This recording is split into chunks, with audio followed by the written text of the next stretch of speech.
Bonjour à tous, je m'appelle Alain Legui, je travaille chez GitHub. Qui connaît GitHub? J'aime bien le faire, hein, j'aime bien. C'est rigolo. Qui connaît Elastic? Il y a quelqu'un d'Elastic. Qui était l'année dernière? Ah, il y en a quelques-uns. Alors, il y a des redites par rapport à l'année dernière, mais je vais vous faire un peu de démo, si ça tient. Ça risque d'exploser en vol, mais on va quand même essayer, c'est pas très rigolo. Et puis je vais approfondir certains trucs par rapport à ce que j'avais introduit l'année dernière, ça restera intéressant quand même. Voilà, donc GitHub, ça vient de Git. Ah, il y a un lien, mais il y a encore, même si tout le monde lève la main quand je dis qui connaît GitHub, il y en a beaucoup qui disent ouais, j'utilise GitHub, je l'ai installé sur mes serveurs. Alors, on peut l'installer sur ses serveurs, mais je connais les gens qui l'ont installé sur les serveurs généralement. Et donc GitHub et Git, c'est deux choses différentes. GitHub, ça va autour de Git, c'est une plateforme par-dessus Git. Et GitLab, c'est pas GitHub. Qu'on le dise une bonne fois pour toutes, GitLab, ça n'a rien à voir avec Git. Ok? Je pourrais vous détailler ça un peu plus tard. Vous venez nous voir sur le stand, on a des stickers, etc. Je vous expliquerai. Donc, deux infos à retenir. GitLab, c'est pas GitHub, et GitHub peut s'installer sur vos serveurs à vous. Vous n'êtes pas obligé d'aller sur github.com si vous n'avez pas le droit d'aller pousser dans le cloud. Donc on a quelque chose pour vous. Voilà. Donc, GitHub, on est 600 personnes maintenant. L'année dernière, j'avais peut-être le même slide, mais il n'y avait que 300 personnes. On est 600 personnes, on est éclatés à travers toute la planète. Et bien qu'on soit à travers toute la planète, on arrive à délivrer quelques features. Et pour vous donner une idée de ce que ça veut dire délivrer quelques features, vous avez ici le nombre de déploiements en prod sur github.com sur une semaine. Donc on monte à peu près, ici c'était une semaine de 4 jours en plus, hein. Il y avait un lundi qui était férié aux US. Et donc sur une semaine, on a déployé à peu près 480 fois en prod. Donc, je pense que vous ne l'avez pas vu, normalement si tout se passe bien, vous ne le voyez pas. Mais en permanence, on délivre des features, parce qu'on s'est dit que, en étant le 50e plus gros site de la planète, vous voyez, on a 40 millions de visiteurs mensuels, des visiteurs uniques mensuels, et avec des devices dans tous les sens, avec des langages dans tous les sens, enfin avec des use cases dans tous les sens. On s'est dit, grosso modo, il n'y a pas moyen qu'on puisse tester ça de manière cohérente et exhaustive dans un environnement lab. Il y a tellement de composants, il y a des CDN, il y a des trucs dans tous les sens, qu'on peut tester des trucs en lab, mais on n'arrivera pas à une exhaustivité qui garantira la qualité du code. Donc on s'est dit, la seule manière de tester quelque chose avant de le mettre en prod, c'est de le mettre en prod. Et donc on met les features en prod, on regarde si ça marche bien, et puis si ça marche bien, on dit c'est bon, ça peut passer en prod. Alors c'était déjà en prod. Et donc, vous imaginez que pour pouvoir déployer 480 fois en prod en une semaine, il faut que ce soit un petit peu automatisé. Sachant qu'on a quelques milliers de serveurs. Donc vous imaginez que si on devait demander aux gens d'aller déployer ça de manière un peu plus artisanale, ça serait un peu compliqué. Donc c'est ce que je vais vous expliquer aujourd'hui, c'est comment est-ce que nous on arrive à faire ça. Et puis je vais vous montrer comment vous pourriez faire ça également, parce que c'est à la portée de tout le monde au final. Il suffit d'avoir les bons outils, tous les bons outils sont sur le marché. Et je vais vous montrer comment j'ai fait ça, par exemple avec un exemple sur Kubernetes, et puis j'ai déployé une appli Node directement sans avoir à connaître quoi que ce soit, sans que vous ayez besoin de connaître quoi que ce soit maintenant, puisque ça a déjà été fait pour vous. Donc, comment est-ce que nous on fait ça? Et par extension, comment vous allez pouvoir faire ça? Il y a quelques points qui sont importants. Ce n'est pas que de la technique, tout ça. Pour qu'on puisse travailler à 600 personnes, en termes d'équipe d'ingénierie, c'est à peu près 250 personnes. Donc, pour qu'on ait 250 personnes qui arrivent à coder ensemble et à délivrer du code et à faire du code qui soit de bonne qualité et qui marche, et qui soit déployable facilement, il faut qu'il y ait un minimum de philosophie commune dans l'équipe. L'exemple que je donne tout le temps, c'est la définition d'une feature qui est finie. Quelque chose qui est fait, qui est prêt. Qu'est-ce que ça veut dire une feature prête? C'est-à-dire qu'elle est prête à tester, prête à être déployée, qu'elle a été recetée, qu'elle a été testée. Est-ce que toute la QA est passée dessus? Est-ce qu'elle est déjà en prod? L'analogie que je fais, c'est quand je demande à mon fils s'il a rangé sa chambre, il me dit oui, c'est fait. Et moi, je rentre et je dis bah non. C'est pas parce que tu as poussé tous les Legos contre le mur que c'est rangé. Donc on n'a pas la même définition de ranger. Vous voyez, et la philosophie, la la définition d'une feature qui est finie, bah, il faut que vous soyez tous dans l'équipe d'accord sur ce que ça veut dire. Par quelles étapes je suis passé, quelles sont les cases que j'ai cochées pour dire que c'était fini.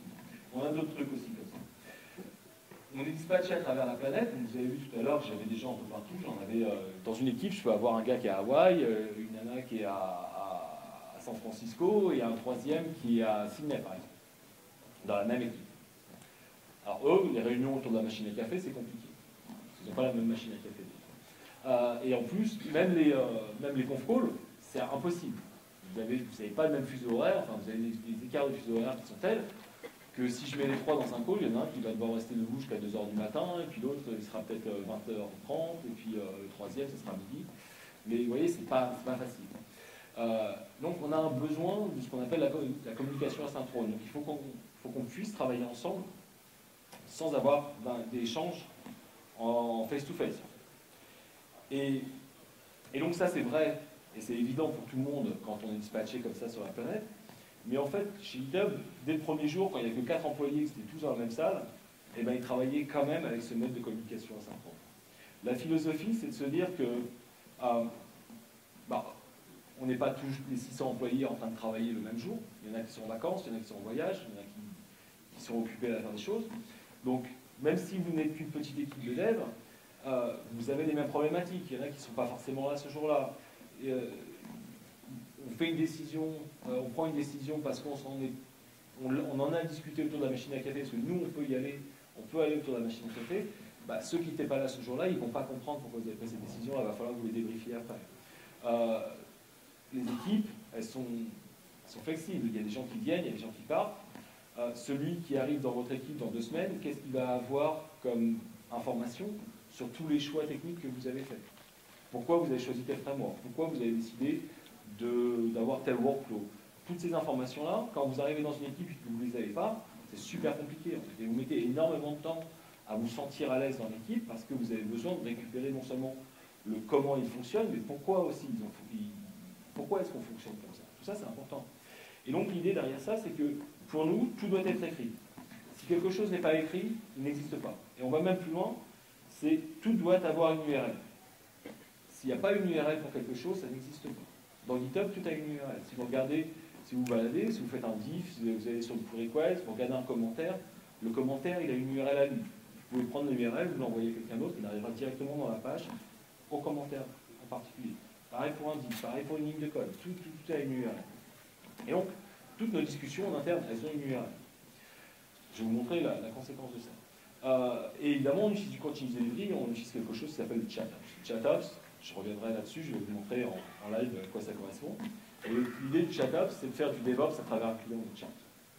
C'est pas juste pour le fun, ça a un vrai intérêt. Donc le premier truc, c'est la philosophie commune. Donc, je vous en ai parlé un peu. Donc là, c'est quelques éléments de philosophie qu'on a. Et comme tout a une URL, bah, notre philosophie, elle a une URL. Et en plus, c'est une API publique, donc vous pouvez la tester. Si vous allez sur https://api.github.com/octocat, vous l'appelez plusieurs fois, et à chaque fois, vous allez avoir un petit octocat comme ça, avec un de nos éléments de philosophie. Vous pouvez vous amuser à faire ça. Et puis, c'est la première étape pour comprendre comment fonctionnent les API de GitHub. Donc, ça, c'est notre philosophie. Encore une fois, ce que je vous disais tout à l'heure, c'est que... Ça bouge trop. Voilà. Donc là, il m'a pissé le truc dans les oreilles. J'ai 2 trous. Donc ça, c'est le premier élément. Et donc, je vous disais qu'un des éléments qui est important, c'est cette notion de communication asynchrone. Et encore une fois, la communication asynchrone, c'est pas que pour les gens qui sont dispatchés à travers la planète.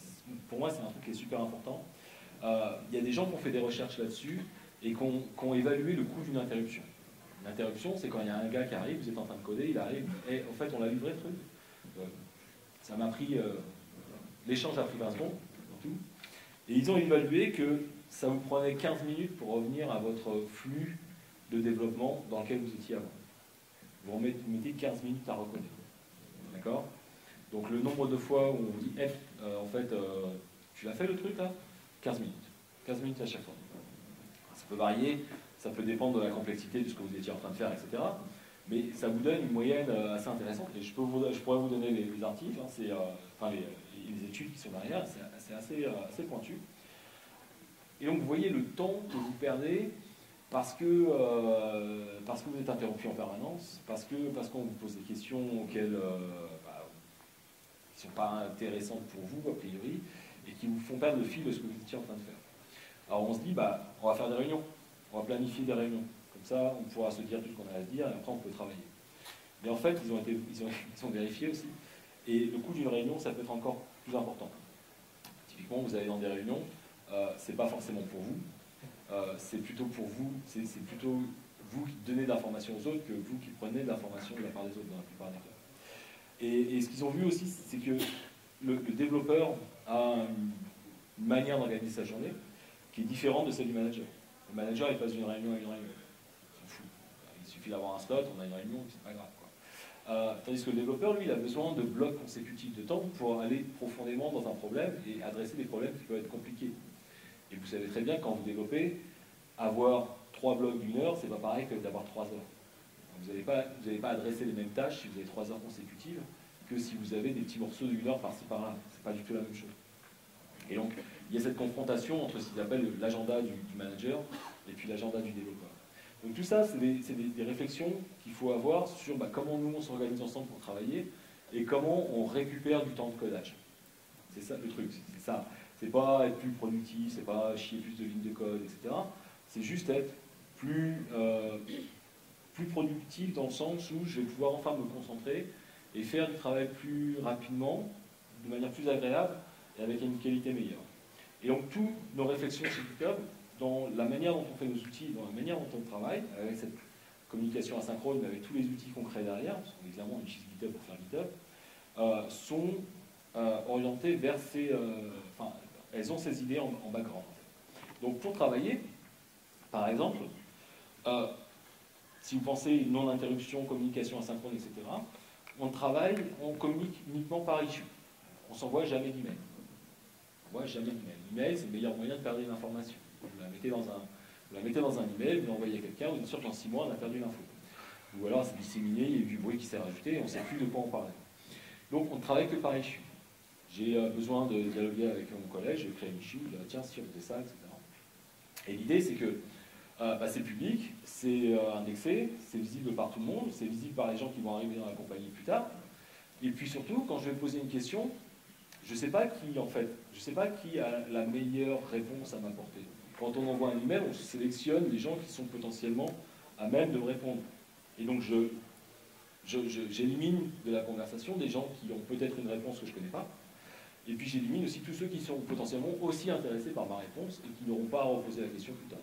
Donc, c'est l'idée d'avoir une sorte de place publique dans laquelle on va pouvoir discuter et avoir toutes nos discussions, que ce soit de manière très générale, mais aussi sur nos choix d'implémentation, nos choix de framework, pourquoi on a décidé de faire les choses de telle et telle manière. Il y en a beaucoup qui me disent, ouais, mais nous, on collabore, on écrit tout ça dans un Jira après. Alors, tout ça, c'est pas vrai, parce que vous n'écrivez pas tout. Vous créez un résumé de ce que vous avez décidé de faire, et vous enlevez sans doute plein de pistes de réflexion, d'objections, de trucs comme ça, parce que bon, prenez pas tout, ah ouais, mais lui, il avait dit que c'était mieux comme ça, etc. Non, vous êtes sélectif, vous enlevez plein de choses. Et puis, il y en a d'autres qui me disent, ouais, mais nous, on travaille avec Jira.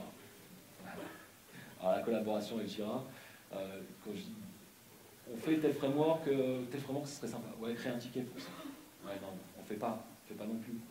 Donc, il y a plein de choses qu'on garde pas, qu'on élimine, qu'on perd en termes d'information, parce que les outils ne sont pas suffisamment simples. Et quand on regarde la manière dont les gens collaborent, la manière dont les gens communiquent, ils prennent toujours la manière la plus simple de communiquer. Ils ne vont pas prendre la deuxième manière la plus simple de communiquer. Ils prennent la plus simple, point. Moi, à chaque fois qu'on me disait, fais-moi un ticket Jira, je disais, attends, je vais t'envoyer un email, c'est plus simple, quoi. Enfin, ça va aller plus vite. Et je bypassais le workflow, donc ma demande, elle était traitée, enfin, j'espère, elle était traitée, mais elle n'était pas capturée. Et tout ce flux d'informations-là, on le perd et on perd de la valeur. Donc on travaille surtout avec des issues. Maintenant, ces issues-là, pour ceux qui n'ont pas suivi, dans les 3 dernières semaines, on a rajouté la notion de projects. Donc maintenant, vous pouvez organiser vos issues dans des boards, et puis faire des drag and drop pour changer d'un état à l'autre.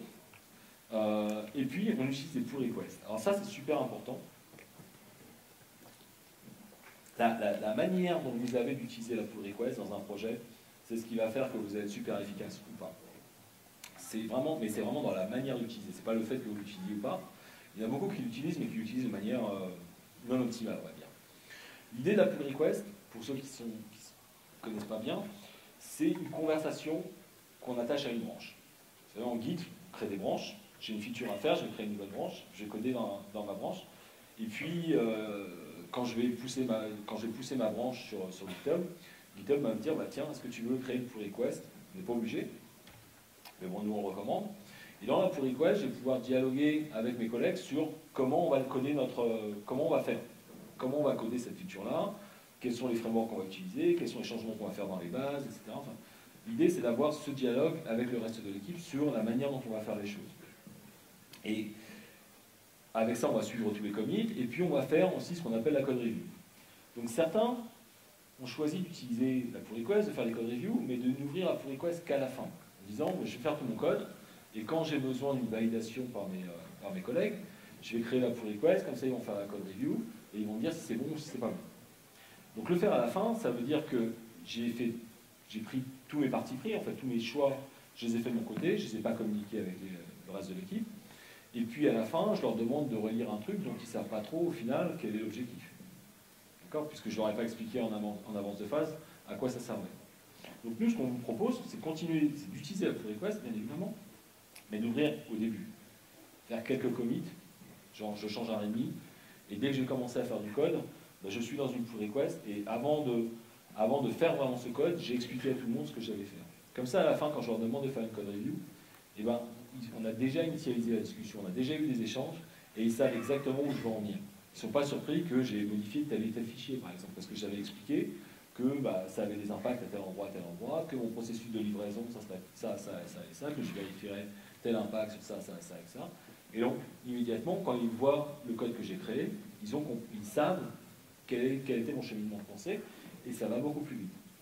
Ensuite, le truc super important, c'est que quand je fais une code review, je ne fais pas une code review sur un truc que j'ai mis 3 semaines à développer, qui a 10 000 lignes de code, parce que là, le mec, il arrive, il regarde de loin, ouais, ça a l'air bon. Ouais, et c'est tout. Alors qu'il y a des lignes de code dans tous les sens. Si vous lui filez une pull request avec 100 lignes de code, vous allez avoir 32 commentaires. C'est vraiment le ratio qu'on a. Donc, si vous avez envie d'avoir des code reviews qui sont intéressantes et qui apportent de la valeur à tout le monde, faites des pull requests qui sont petites. Déjà, c'est plus facile à manager une petite feature, plus facile à évaluer la durée d'une petite feature ou d'un petit changement que de faire des trucs sur des trucs gigantesques.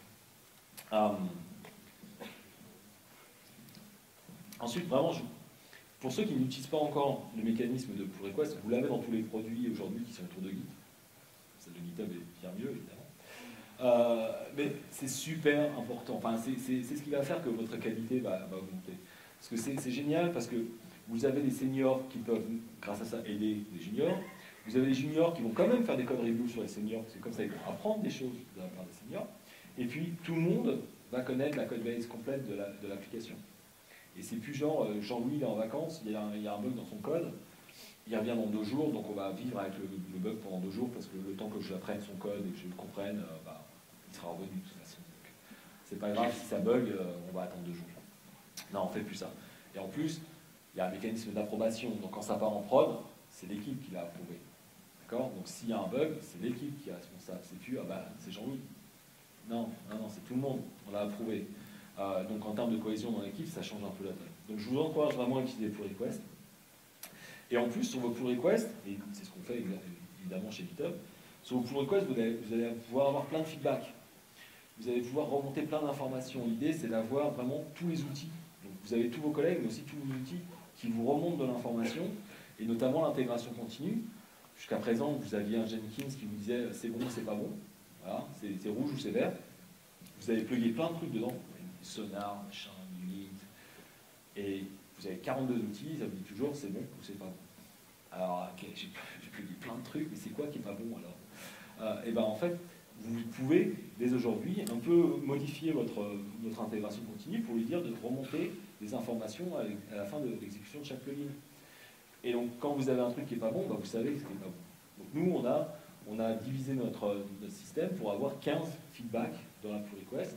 Et sur ces 15 feedbacks, je sais qu'il y en a certains qui sont required, qui sont obligatoires, qui sont importants. et d'autres qui sont moins importants, donc le développeur il peut décider ou pas d'aller investiguer des choses qui sont remontées en rouge. Si ce n'est pas obligatoire et que lui sait que c'est accessoire dans le code que lui est en train de faire maintenant, il peut décider de continuer à travailler et puis de résoudre ça plus tard, par exemple. Donc vous avez ces informations qui reviennent du CI, qui sont reliées avec notre Jenkins. Donc ça, c'est un exemple de notre Jenkins, en fait, qu'on a un peu modifié. Et on a rajouté, par exemple, des liens vers les pull requests. Comme ça, vous pouvez basculer très facilement d'un output de Jenkins vers la pull request et de la pull request vers l'output de Jenkins. Et ça nous fait gagner énormément de temps. Au final, notre manière de penser chez GitHub, c'est qu'à chaque fois que vous faites quelque chose, à chaque fois que vous tapez quelque chose, vous devez vous arrêter et vous dire bah non, je vais faire un script à la place. À chaque fois que vous faites 2 clics, vous dites bah non, c'est pas bon, si je fais 2 clics à la suite, il faut que je fasse un moyen, il faut que je trouve un moyen pour que j'ai qu'un clic et que j'arrive directement dans le contexte de l'information que je suis en train de chercher. Et comme ça, on gagne énormément de temps au final. Donc on a le retour de nos outils, et de nos outils de continuous integration, mais on a aussi le retour de nos outils de déploiement. Parce qu'on déploie plusieurs fois par jour, on déploie en prod, mais on déploie aussi dans des environnements de test, de qualif, etc. Puis on déploie dans des environnements qui sont provisionnés à la volée. Et on veut savoir ce qui se passe, on veut savoir quand est-ce que c'est fini, ce déploiement, et puis si c'est un environnement qui est provisionné à la volée, bah, je veux pouvoir savoir où il est cet environnement-là, parce que s'il est provisionné à la volée, je ne connais pas son URL, je ne connais pas son IP, je ne connais pas tout ça. Et donc tous nos outils aussi nous ramènent de l'information dans la pull request. Et ça aussi, hein, tout ça vous pouvez le faire. Il n'y a rien qui soit caché, qui soit pas activé pour vous, etc. Et donc tous vos outils de déploiement peuvent vous remonter de l'information et par exemple vous dire bah, là j'ai déployé ce truc-là dans l'environnement qui s'appelle BranchLab. Puis si je clique là-dessus, je vais aller sur mon application, déployer dans BranchLab à l'URL qui a été fournie par mon outil de déploiement. Et que ce soit moi le développeur, j'en ai besoin de cette information-là, mais imaginez en plus le mec qui doit faire la QA, ou le chef de projet qui veut voir à quoi ça ressemble, etc. Il n'a plus besoin d'aller taper sur l'épaule en me disant « il est où, tu l'as déployé où le truc ?» Non, bah, tu vas dans la pull request sur laquelle je suis en train d'implémenter la feature, tu vas en bas, tu verras, il y a un déploiement, tu cliques dessus et tu arrives dedans. Donc tu m'interromps plus pour ça, s'il te plaît.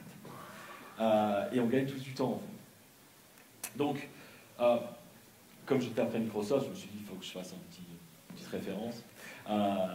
Ce mécanisme, pour revenir sur ce mécanisme de pull request, en fait, hein, si vous y réfléchissez, c'est ce qui a fait exploser open source.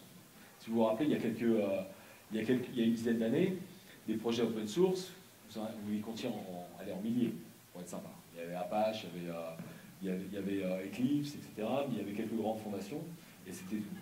Et cette notion de pull request, c'est ce qui fait que maintenant, vous pouvez forker un projet, changer le code et resoumettre en fait l'évolution à l'origine du projet. Et vous voyez, des grandes organisations qui ne sont pas trompées, notamment Microsoft, qui est maintenant l'organisation qui a le plus de contributions open source sur github.com. Imaginez, Microsoft, c'est la société qui a le plus de contributions open source sur github.com. Alors, je vais vous donner un secret. Ils trichent, parce qu'en fait, ils ont mis leur doc sur github.com. Et vu la qualité de leur doc, je soupçonne que la plupart des contributions, c'est des corrections sur la doc. En fait, moi, j'ai fait des contributions, elles sont là, j'en ai fait quelques-unes. Et à chaque fois, c'était sur la doc où il y avait des trucs qui n'étaient pas secs, etc. Enfin, tout ça pour vous dire que réfléchissez aussi à l'explosion de créativité qu'il y a eu dans le monde de l'open source. Et vous pourriez avoir cette explosion de créativité aussi en interne. Il y a PayPal qui a fait un bouquin là-dessus, qui est gratuit, qui est en PDF. Sur GitHub d'ailleurs, et on en a des copies si vous voulez, c'est un tout petit bouquin. Ils appellent ça l'inner source. L'idée c'est d'avoir les pratiques de l'open source mais en interne. Dans le genre, on est en architecture microservice par exemple, mon projet est dépendant de ton service, et tu n'as pas le temps de le faire évoluer pour prendre en compte mon besoin, mais moi j'ai vraiment besoin que ce truc-là évolue. Bah, je vais le forker, je vais le changer, je vais te resoumettre la pull request, et puis tu vas l'accepter, et comme ça, bah, on avance tous, quoi. Donc c'est vraiment des choses qu'on peut faire maintenant en interne dans les entreprises. Je suis en train de... J'ai plus beaucoup de temps. Donc je vais avancer. Donc pour résumer, on crée une feature branch, on fait des commits, mais tout de suite on crée la pull request, on en discute, et on livre. Alors, vous allez généralement livrer sur du QA, sur du test, des choses comme ça. Nous, on fait ça également, mais aussi on va livrer en prod. Et donc je vais vous montrer comment on fait ça. Donc pour que ce soit automatisé, pour que ça marche vraiment, Et ben, on s'est dit qu'il ne fallait pas que ce soit un humain qui le fasse, il fallait que ce soit vraiment reproductible, que ça ne change jamais. D'ailleurs, il y a dans ce cheminement de pensée, il y a la conf de Quentin tout à l'heure de Clever Cloud sur tout ce qui est architecture immutable.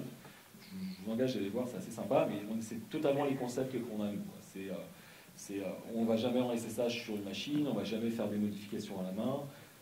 Les machines, elles ont une durée de vie qui est ridicule. Parce que vous imaginez, on fait 120 déploiements par jour, donc les process redémarrent en permanence, donc on peut avoir des memory leaks gigantesques, on ne les verra jamais parce qu'on n'arrête pas de redémarrer. Memory leak, ça vous parle. Si vous redémarrez tout le temps, il n'y a plus jamais ce problème-là. Je dis pas foutez les memory leaks partout, on s'en fout, etc. Mais bon, ça peut, si vous redémarrez souvent, ça peut résoudre le problème.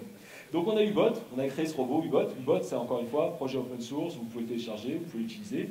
C'est codé en JavaScript, il y a plein de plugins qui existent déjà. Et vous pouvez créer vos propres plugins. Donc Ubot, il est tellement prolifique, il fait tellement de choses chez nous que ça a été, il a été appelé l'employé le plus prolifique de GitHub, celui qui fait tourner la boîte. Il y a eu un article dans Wired, c'était pas mal. Et donc il nous permet de faire plein de choses, de chercher des images, de faire des gifs animés, de récupérer les food trucks autour de chez nous.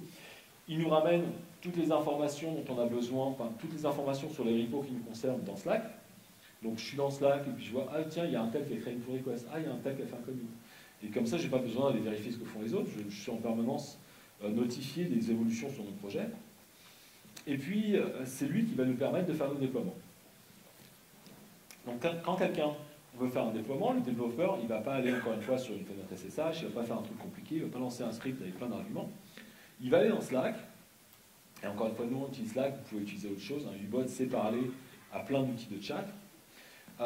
Et donc dans Slack, on lui dit WCID, c'est-à-dire Where can I deploy? Où est-ce que je peux déployer? Et donc Ubot, il connaît un certain nombre d'environnements, il met des listes. Et puis, ce développeur-là, par exemple, un autre, il va dire je veux que tu me déploies la branche mobile nav expérimente du projet GitHub dans BranchLab. C'est un de nos environnements. Et Ubot va faire le job, et puis il va lui dire Branch, maintenant ton projet il est disponible sur mobile nav expérimente-branche.github.com. Tu peux juste cliquer là-dessus. Évidemment, il a mis à jour aussi la pull request. Vous vous rappelez, il y avait la liste des déploiements, il y avait un lien vers le déploiement, donc il y a un lien maintenant vers mobile nav expérimente.branche.github.com dans la pull request. Donc ça, c'est un environnement de lab, et c'est un environnement provisionné à la volée, donc il n'y a pas de notion de conflit, de priorité, etc. Puisque pour chaque développeur qui a un besoin, on va reprovisionner des nouvelles machines, on utilise du Docker et des choses comme ça, évidemment, pour faire ça. Mais on a d'autres environnements qui sont, eux, plus proches de la prod, donc parce qu'on n'utilise pas Docker en prod, on n'utilise que de la machine physique. Et donc, on a des environnements qui sont plus proches de la prod, et évidemment, ceux-là, on veut pas que ce soit le bazar. Et donc, il y a un mécanisme de queue pour que chaque développeur puisse profiter de cet environnement-là, déployer son code, vérifier que ça marche, et après, il le rend disponible pour les autres. Donc, ce mécanisme de queue, il permet notamment de gérer la mise en prod. Donc là, le développeur peut aller voir l'état de la queue. Donc là, il y a quelqu'un qui est dans la queue déjà, il y a quelqu'un qui est en train de tester en production, M. Clark, et puis il y a Mac McQuaid qui est en attente, et puis donc la queue est raisonnable, ça ne fait pas trop de monde. Donc le développeur, il dit QMTD, Q need to deploy, mets-moi dans la queue pour le déploiement. Et donc Ubot lui dit, c'est bon, tu es dans la queue. Quelques minutes plus tard, vous voyez, il était 15h43, 15h54, les autres développeurs ont fini. Ça vous donne une idée qu'on n'est pas en train de tester pendant 8 heures. Encore une fois, on a 40 millions de visiteurs uniques par mois. Donc on a suffisamment de trafic pour qu'un déploiement rapide nous ramène pas mal de feedback. Et donc, c'est à lui de déployer. Il va dire, ok, je veux déployer, mais pas dans la prod complète. Je vais prendre prod/canary, donc un sous-ensemble de la prod, pour que si jamais il y a des problèmes avec mon code, les impacts soient assez limités. Et donc, Ubot va faire le job. Alors, il vérifie un certain nombre de choses. Il vérifie que on est bien revisé sur master, donc on va pas, si jamais j'ai ouvert la pull request il y a 3 mois et qu'il y a plein de features qui n'étaient pas dans ma pull request au moment où, enfin dans ma branche au moment où j'ai commencé, qu'elles ne disparaissent pas du site web par exemple. Donc Ubot vérifie qu'on est bien up-to-date par rapport à master. Puis il y a un certain nombre de vérifications qui sont faites pour solidifier le process, évidemment. Donc il fait le job, et puis il va quelques minutes plus tard, il va dire bah, c'est bon, j'ai déployé sur tous ces serveurs-là de prod, et tu peux aller maintenant voir nos outils de monitoring pour t'assurer que tout se passe bien. Donc il a fait ça, il est content, il a monitoré ce qui se passait, et maintenant il peut se dire ok, bah, maintenant je vais déployer sur l'intégralité de la prod. Donc il refait la même chose, il va dire bah, déploie-moi tout ça sur la prod, Ubot fait le job, et lui redit encore une fois, vérifie les dashboards, et puis notre outil qui s'appelle Haystack. Je vais vous montrer à quoi ça correspond. Mais l'idée, c'est que le développeur, il a la liberté de pousser les choses en prod, donc il a l'obligation derrière d'aller monitorer la prod et d'aller regarder que le code qu'il vient de déployer ne fait pas tout péter. Et pour nous, c'est important que ce soit le développeur qui le fasse, parce que c'est lui qui sait ce qu'il a effectué, c'est lui qui sait qu'il a fait, et c'est lui qui sera à même d'interpréter les potentielles exceptions qui vont péter sur la prod. Donc, petite idée au passage comme ça, les développeurs, c'est bien quand ils ont accès à ce qui se passe en prod, qu'ils puissent voir les logs, etc. J'ai vu pas mal de boîtes où c'était ah bah non, tu n'as pas le droit d'avoir les logs, tu n'as pas le droit d'avoir les métriques, tu n'as pas le droit d'avoir tout ça. Et donc c'est le mec de prod qui ne sait pas ce qui a été codé, qui doit interpréter les messages. Et moi ça marche pas. Donc il a ce dashboard avec toutes les métriques qui vont bien. Donc ça c'est assez high level. Et surtout il a une appli qu'on appelle Haystack. Donc Haystack c'est la botte de foin. Et donc dans la botte de foin, toutes les exceptions qui pètent, ce sont des aiguilles. Et c'est à lui de monitorer les aiguilles. Donc là, on a une timeline avec la performance du site. On voit les photos de tous les mecs qu'on déployé. Et puis, donc à chaque fois, on peut cliquer sur la photo du gars et on va aller sur la pull request qui a été déployée à ce moment-là. L'avantage de ça, c'est qu'on est capable de immédiatement isoler le code qui a été déployé à ce moment-là, qui est corrélé avec des exceptions, et on peut faire un diff et on peut voir exactement le code qui potentiellement a produit ces problèmes-là. S'il y a des problèmes, Ubot nous ramène des messages. Il est un peu plus intelligent parce qu'il ne va pas juste nous alerter avec des messages, il va aussi nous créer des issues. Et dans les issues, il ne va pas juste nous mettre le message d'alerte, mais il va aller faire la liste, il va aller récupérer toutes les informations dont j'ai besoin en permanence pour faire mon diagnostic. Donc tous les systèmes, l'état de tous les systèmes au moment du problème, les graphes dont j'ai besoin, tous les trucs que vous regardez à chaque fois qu'il y a un problème, il va aller les chercher et il va vous les ramener dans une issue. Et si vous voulez aller plus loin, on a interfacé par exemple nos outils de graphie, nos outils de monitoring, et les graphes qui sont produits, Splunk également, tout ça est interfacé via Slack. Et donc, j'ai jamais besoin d'aller ouvrir une fenêtre SSH, d'aller dans un browser ou des choses comme ça pour récupérer de l'information. Tout est disponible pour tout le monde. Je n'ai pas besoin d'avoir un login dans l'outil Nagios, dans le Graphite, etc. pour voir ce qui se passe. J'ai plus beaucoup de temps, c'est ça, j'ai plus beaucoup de temps. J'ai plus que 30 minutes. Donc je vais vous montrer ce que vous pourriez en faire, vous, dans une petite démo. Donc j'ai mon Kubernetes qui est là, rapidement, si j'ai toujours du réseau. Voilà, j'ai quelques trucs qui sont déployés. J'ai mon Ubot qui est là, donc je vais lui demander par exemple quels sont les services que j'ai. Donc j'ai surfacé en fait l'API de Kubernetes dans un plugin Ubot, donc j'ai pas besoin encore une fois, d'aller dans un truc compliqué. Je n'ai pas besoin d'installer quoi que ce soit relatif à Kubernetes sur ma machine, j'ai juste besoin d'installer Slack. Et je fais ça devant tous mes collègues. En fait, tous mes collègues savent ce que je suis en train de faire, voient les mêmes choses que moi, et peuvent potentiellement me dire mais t'as vu ce truc-là, c'est pas normal, etc. Donc la conversation, elle peut être vachement plus sympa que si je suis devant ma machine tout seul, à me poser des questions en isolation complète. Et donc, j'ai un repo, qui est quelque part par là.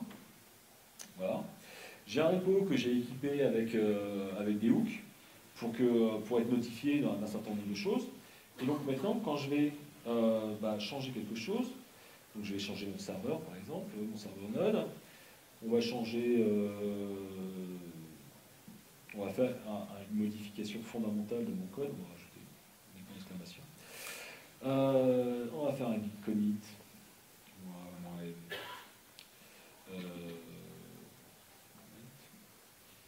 Voilà, donc on dit toujours faites des messages de commit qui veulent dire quelque chose.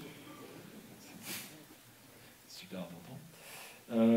Et je vais pousser ça sur DevOps. Voilà. On va pousser. C'est parti. Et normalement, magie de la technique. si tout se passe bien, vous voyez, j'ai fait une demande de déploiement, donc c'est en train de s'exécuter. Si je vais regarder maintenant dans mon Slack, il y a un certain nombre de choses qui passent. Bon, là, je me suis mis, pour l'exemple, je me suis mis en mode super verbose, donc il me ramène plein d'informations, mais il est en train de faire tout le déploiement dans Kubernetes. Il m'a créé mon image Docker, il me l'a poussé dans Kubernetes sur Google Cloud Platform. Il est en train de l'exposer, et si tout va bien, ça c'est l'étape qui est tricky. Il y a des fois, il n'arrive pas à me récupérer mon IP. Mais ça devrait arriver. Donc, pendant que ça travaille, puisque j'ai vraiment plus du temps du tout, est-ce que vous avez des questions? Vous me dites là quand ça change. Ouais. Ça, c'est que pour la partie site web GitHub, avec les speakers, on va ajouter un peu de temps sur les sites web, ou c'est aussi toutes ces parties back, notamment le filling de la réplication des requêtes sur Git et tout ça, qui sont peut-être un peu plus qui est Donc la question c'est, est-ce qu'on utilise ce mécanisme-là juste pour la partie front qui est super simple, ou on utilise aussi ça pour le back qui est plus compliqué? Et bien on utilise ça pour tout. En fait, on a GitHub, c'est un seul repo, github.com, donc front, back, etc. C'est un seul repo. Notre outil de déploiement, c'est aller chercher dans le repo les parties qui sont à déployer enfin, en fait, on déploie tout sur tous les serveurs, mais la manière dont s'exécutent certains serveurs exécute que des parties du code, et c'est vraiment l'intégralité de ce qui se passe. Après, on a quelques frameworks qui nous permettent de gérer des complexités, par exemple quand il y a des changements de base de données, de schéma, ou quand il y a des modifications de code qui sont un peu touchy. Donc il y a par exemple un framework qui s'appelle Scientist qu'on a open sourcé et qui est expliqué sur notre blog d'engineering, qui nous permet d'exécuter en parallèle deux versions d'une même fonctionnalité pour valider en prod que ça marche bien. Donc on fait deux fois la même chose, mais avec deux algorithmes différents, et on vérifie à la fin que ça marche bien en prod. Et pareil, pour tout ce qui est migration à chaud de système, enfin de schéma de base de données, on a open sourcé un framework qui s'appelle Ghost, alors qui est pour MySQL, et qui nous permet de changer de schéma à la volée sans avoir d'interruption de service. Mais c'est pour tout. Ouais. Non. C'est pour la démo. C'est pour la démo. Mais enfin, on utilise Kubernetes dans nos environnements de dev, de QA, etc. Voilà. Donc, c'est bon, il a récupéré mon IP, il a récupéré tout ça, et puis vous voyez, là j'ai fini mon déploiement, et je peux cliquer sur le déploiement, et j'arrive sur mon application. D'autres questions? Sinon, on a le stand qui est là-bas, venez, on a des stickers, venez nous voir. Merci.